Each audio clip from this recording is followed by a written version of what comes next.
Yo tout le monde, c'est Iso et aujourd'hui on se retrouve pour l'épisode 5 sur le Nasuverse.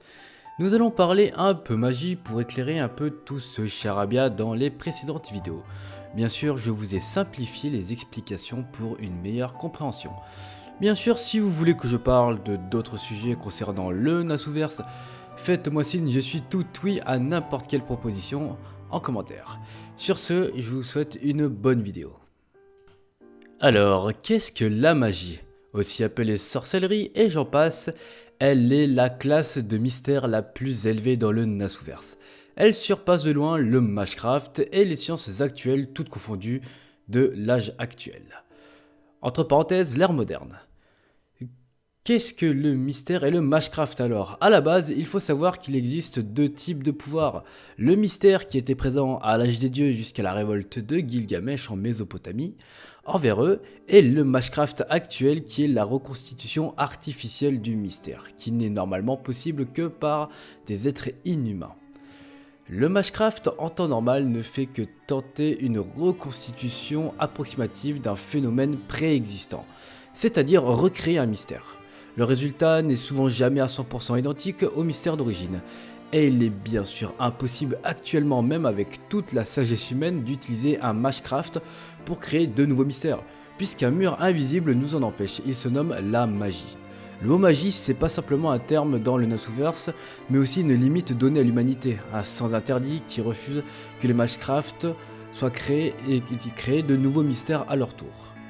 La magie moderne, dit magie actuelle, est inférieure à celle de l'âge des dieux, puisque les mages de cette époque vivaient au quotidien avec elle. Elle était intégrée à leurs mœurs, à leurs habitudes, et ils avaient directement acquis leur énergie magique grâce à la racine. Actuellement, l'homme cherche désespérément d'ailleurs à se rapprocher de la racine ou alors de la vérité entre parenthèses. Les deux sont la même chose. Ce qui constitue le but de toute une vie pour un mage, et qui la rend parfois obsédé et même égoïste dans sa quête de celle-ci. Bon, j'ai parlé de la racine, mais qu'est-ce que c'est la racine? C'est une racine de bambou, une racine de courgette? Non. Apparue visuellement pour la première fois dans Kara no Kyukai, elle est un élément important du Nasuverse. Appelée aussi tourbillon de la racine, les disques d'Akasha ou Heaven, elle est un lieu métaphysique qui se décrit comme une force omniprésente, qui est au-dessus de toute théorie, de toutes les dimensions. C'est un événement ou un phénomène de l'univers. Elle est le tout, elle est le zéro, elle est le rien, elle est le néant, elle est l'infini. Elle s'appelle aussi l'extérieur du monde, dont j'en avais parlé dans mes précédentes vidéos. Étant hors du temps, elle stocke toutes les données du passé, du présent et du futur, univers alternatif ou univers parallèle, tout confondu. Pour les connaisseurs, c'est là-bas que les âmes des esprits héroïques lors des guerres du Graal sont invoquées et parfois repartent là-bas. C'est un peu comme un gigantesque ordinateur qui traite et stocke des données, sauf que les données sont le temps, l'espace et les âmes. Atteindre la racine est le but ultime d'un mage dans sa vie, le sujet directement lié avec les 5 vraies magies dont j'avais parlé dans une autre vidéo. Le but d'un mage est de trouver le moyen d'accéder à la racine.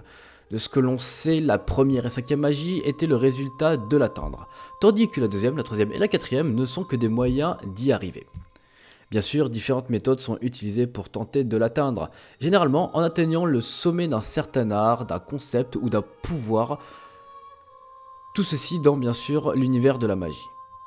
Il existe des moyens détournés bien sûr d'y arriver. J'appelle ça un peu de la fraude. Par exemple, les guerres du Graal en sont l'exemple. Une fois la guerre du Graal terminée, le Graal absorbe l'âme du dernier servant en vie et le fait rentrer normalement à la racine sur le trône des héros.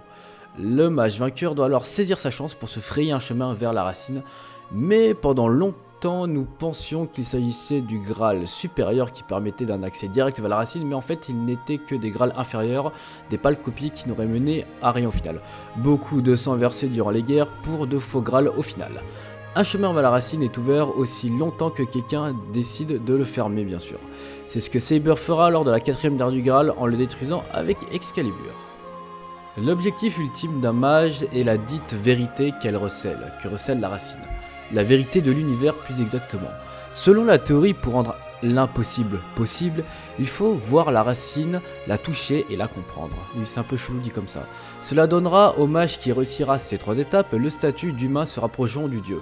Mais cela reste une vague théorie puisque si un humain réussissait l'étape de la compréhension, il verrait son existence effacée par la racine, ce qui rendrait tous ses efforts à zéro en fait. Sans corps physique, il ne peut jouir des bienfaits de celle-ci. Quelques mentions honorables de personnes ayant réussi à se frayer un chemin vers la racine. Bien sûr, les créateurs de la première et cinquième magie, Zelrech que je cite beaucoup et Aoko Aozaki aussi, qui puisent leur magie directement depuis la racine. Elle agit un peu comme un réservoir illimité de magie pour eux. Le cas de Shikiryogi de Kara no Kyukai qui est incroyable grâce à un cas de triple personnalité, pour pas dire schizophrénie. Grâce à ça, elle a réussi à loger l'une de ses personnalités dans le vide lors d'un accident mortel, pouvant accéder directement à l'énergie de la racine, lui conférant ce pouvoir des frontières du vide. Bien sûr, il y a les esprits de la nature, bêtes mythiques, anciens et nouveaux dieux qui sont aussi en théorie connectés à la racine, mais ça on n'est pas sûr. D'où leur force incroyable et leur incroyable puissance dévastatrice sur le champ de bataille.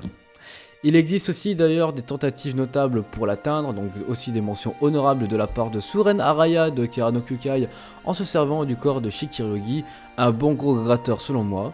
Tukao Ozaki, bien sûr, en étudiant le corps humain via les poupées à l'effigie humaine qui se trouvent dans la série de Kara no Kyukai, qui selon elle pense que l'humain a trop changé génétiquement au fil du temps pour pouvoir atteindre la racine normalement. Quelqu'un de logique pour une fois. Il y a bien sûr Noritaka Emiya, le père de Kiritsugu, qui souhaitait accélérer le temps pour voir la fin du monde et voir la racine se pointer, puisqu'il est dit que lorsque la fin des temps aura lieu, la racine apparaîtra devant les hommes. Un bon gros gratteur selon moi aussi, et un gros tricheur. Nagato Toshaka, une personne dont on parle très peu, qui est le premier chef de la famille des Toshaka vers l'an 1780, qui grâce aux arts martiaux souhaitait ouvrir la racine en atteignant un sommet de zénitude incarné pour la faire courte, pour pas dire qu'il était totalement zélé dans sa tête. Au final, Aoko Aozaki fut l'une des seules à réfléchir à 2 fois avant de devenir dieu elle-même. Elle refusa de toucher et bien sûr la racine, et en a profité pour plutôt approfondir et agrandir ses pouvoirs actuels. Selon elle, devenir Dieu est le destin le plus tragique donné à un être humain. Gérer l'univers n'est pas une mince affaire. La magie n'est pas seulement un terme, c'est aussi une action, le fait d'atteindre la racine. Bien sûr, si on la touche, on disparaît, donc il faut juste y accéder. Lorsqu'un mage réussit à atteindre la racine, il crée donc une magie. Il y a eu 5 magies au total officiellement. Lorsque le mage l'a créé, les mages venant après lui, ne comptent pas comme des personnes ayant atteint la racine, donc impossible de frauder. Il faut donc à chaque nouvelle magie trouver le moyen d'en créer une nouvelle et différente bien sûr. Officieusement, la première et la cinquième sont similaires puisqu'elles sont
caractéristiques ou son créateur. Désolé.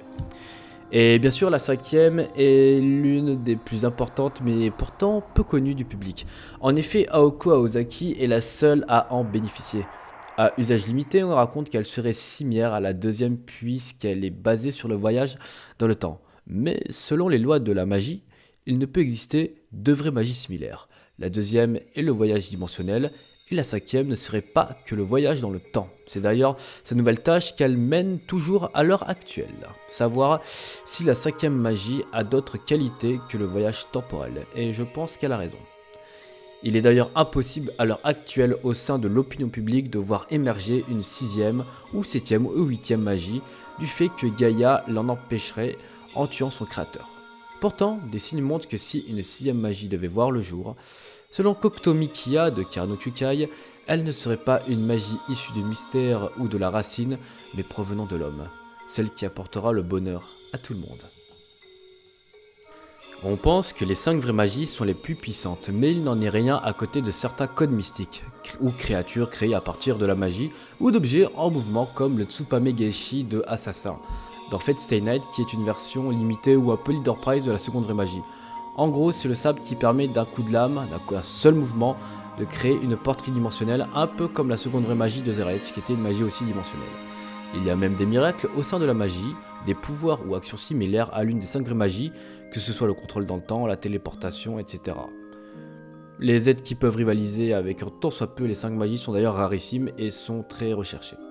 Il existe d'ailleurs des objets comme le fourreau d'Avalon de Saber, de Fate Stay Night, pouvant bloquer les 5 magies réunies, qui a d'ailleurs maintenant le statut de vraie magie à lui tout seul, je parle bien sûr du fourreau, ou des espèces fantasmatiques ou légendaires qui peuvent réaliser avec elles du fait de leur puissance dévastatrice, comme par exemple le primate murder, enfin on n'en est pas sûr. Certaines personnes qui ont vécu assez longtemps d'ailleurs dans le temps et qui ont acquis une force incommensurables avec l'expérience sont d'ailleurs considérées comme des miracles vivants, d'ailleurs Zelreth en est l'exemple vivant. J'ai parlé à l'instant de code mystique, qu'est-ce que c'est ? C'est la plupart du temps une arme de soutien qu'un mage porte au combat, similaire à un artefact magique. Ils se divisent en 2 groupes généralement. Les codes mystiques de type amplificateur, ils consistent à charger un objet en mana, les bijoux de Rin Tosaka en sont par exemple l'exemple, avec le gant de Asaka Kokuto dans Karano Kyukai. Il y a après les codes mystiques de type spécialisé qui puisent directement leur énergie du mage.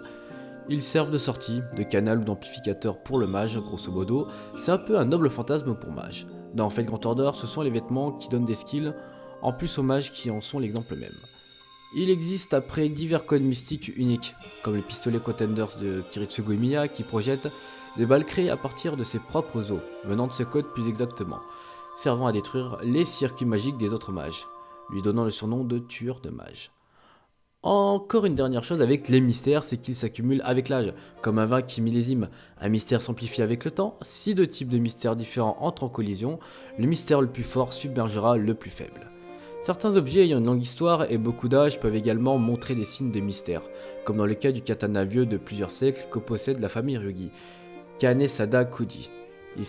Si par exemple le sabre est très gravement endommagé, il perdra un peu du mystère qu'il avait accumulé et restera obsolète. D'ailleurs, il est également possible que le corps d'un humain atteigne le niveau d'un mystère comme avec Shikiryogi qui a atteint une expérience au combat inouïe. Passons maintenant à la dernière partie de cette vidéo, les circuits magiques. Ce sont des systèmes pseudo-nerveux qui se trouvent dans le corps humain et définissent si une personne est apte à devenir ou non un mage. De base, ils servent à convertir la force vitale en énergie magique, mais les humains ont appris à les contrôler et à s'en servir pour de la thaumaturgie, c'est-à-dire réaliser des mystères ou des magecraft. Les circuits magiques n'ont pas d'aspect physique, ils résident dans l'âme du mage. Cette image d'ailleurs s'étend tout le long du corps de celui-ci et sont tous connectés au cerveau.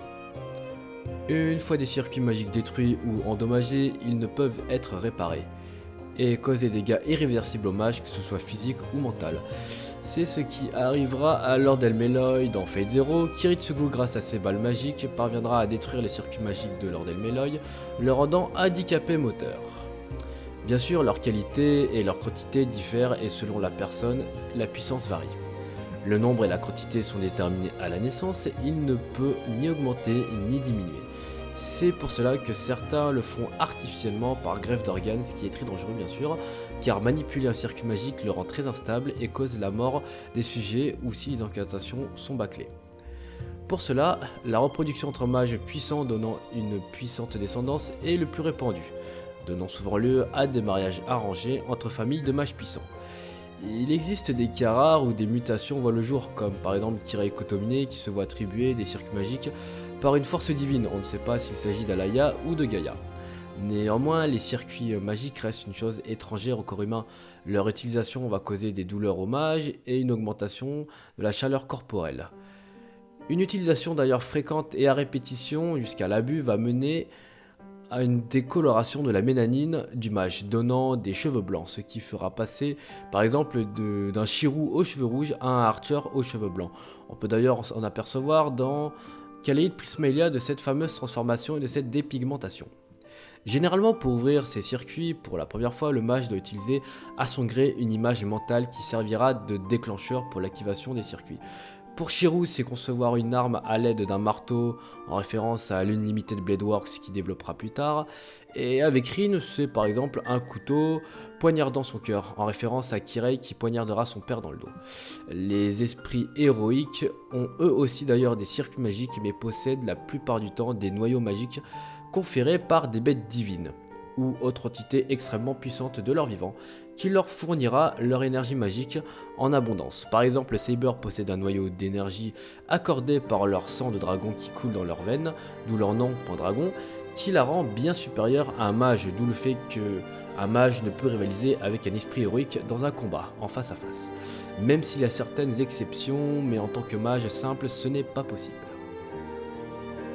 Dans une précédente vidéo, j'avais parlé du Reality Marble ou du Marble Fantasme. Ces termes proviennent plus de l'univers de Tsukihime mais s'appliquent aussi à celui de Fate. Ils sont deux choses différentes mais pour autant pas si opposées que ça.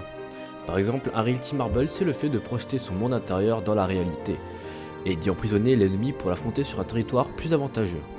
Et bien sûr dans un territoire délimité. Les mages servants ou ancêtres des apôtres de la mort en sont les pratiquants même, si cela ne dure peu de temps et coûte d'ailleurs beaucoup de mana pour eux. C'est pour ça que seuls les mages talentueux peuvent le pratiquer.